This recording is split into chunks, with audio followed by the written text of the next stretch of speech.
a serpente de bronze. As pessoas ficaram impacientes novamente. Outra reclamação, outro teste.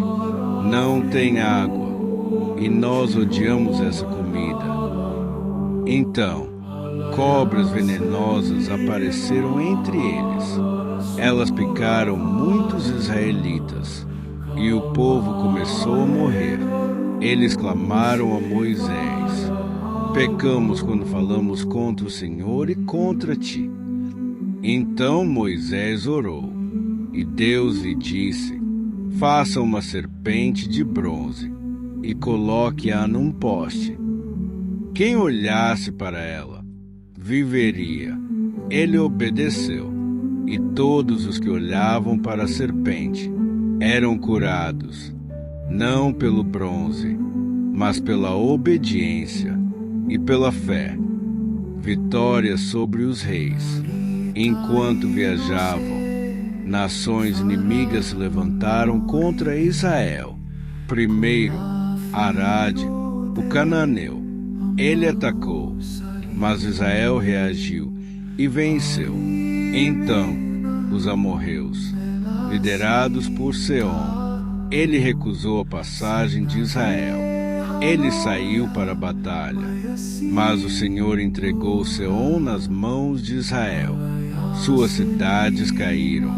Então Og de Bazã, um gigante entre os reis, ele também foi derrotado. Deus estava com seu povo. Água da rocha, de novo, em Meribá. O povo sentiu sede. Mais uma vez, eles reclamaram. Deus disse a Moisés: fale com a rocha, e água jorrará. Mas Moisés acertou 2 vezes. A água fluiu, mas o ato foi errado, porque ele não seguiu o comando completamente. Deus disse a Moisés: você não entrará na terra prometida. Até mesmo líderes fiéis são responsabilizados. A jornada por Moabe. Chegaram às planícies de Moabe, na fronteira de Canaã. Balaque, rei de Moabe, viu o povo, tantos, tão fortes, ficou apavorado. Ele mandou chamar Balaão, um adivinho, para amaldiçoar Israel. Mas Deus falou com Balaão e o avisou: fale apenas o que eu lhe disser. 3 vezes Balaque pediu maldições. 3 vezes Balaão deu bênçãos.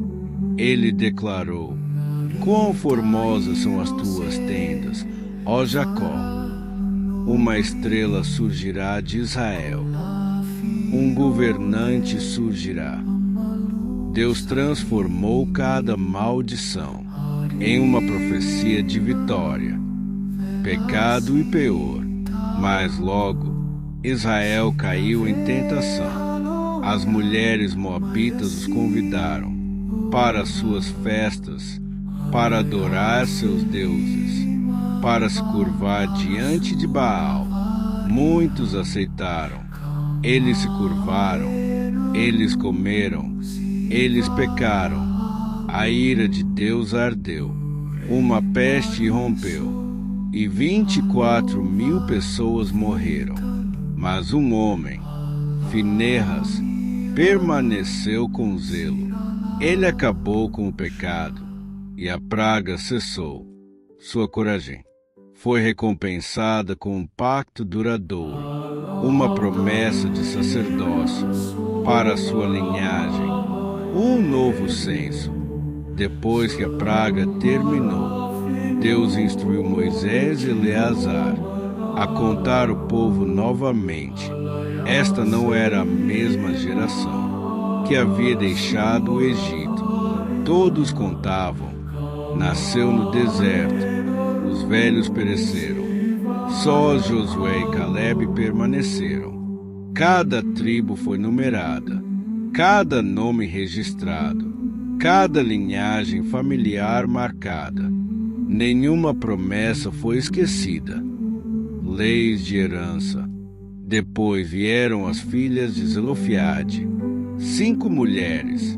O pai delas morrera sem deixar filhos homens. Elas ficaram diante de Moisés e disseram: nosso nome de família deveria desaparecer porque somos mulheres. Moisés levou o caso deles ao Senhor e Deus respondeu: eles falam corretamente. Ele deu uma nova lei, que as filhas podem herdar, se não houver filhos. Justiça, equidade, honra, até nos detalhes. Sucessor de Moisés. A jornada de Moisés estava chegando ao fim. Deus lhe disse para subir uma montanha, para ver a terra em que ele não entraria. Então, Moisés pediu um pastor, alguém para guiar o povo. O Senhor escolheu Josué. Ele serviu fielmente. Confiou quando os outros temeram. Agora ele lideraria. Moisés impôs as mãos sobre ele, diante de toda a comunidade. Liderança passada adiante. Com honra. Ofertas diárias. O Senhor deu a Moisés novas instruções sobre sacrifícios, ofertas diárias, ofertas de sábado, ofertas mensais, 2 cordeiros por dia, grãos, vinho, óleo puro, um ritmo de devoção, uma ordem de adoração.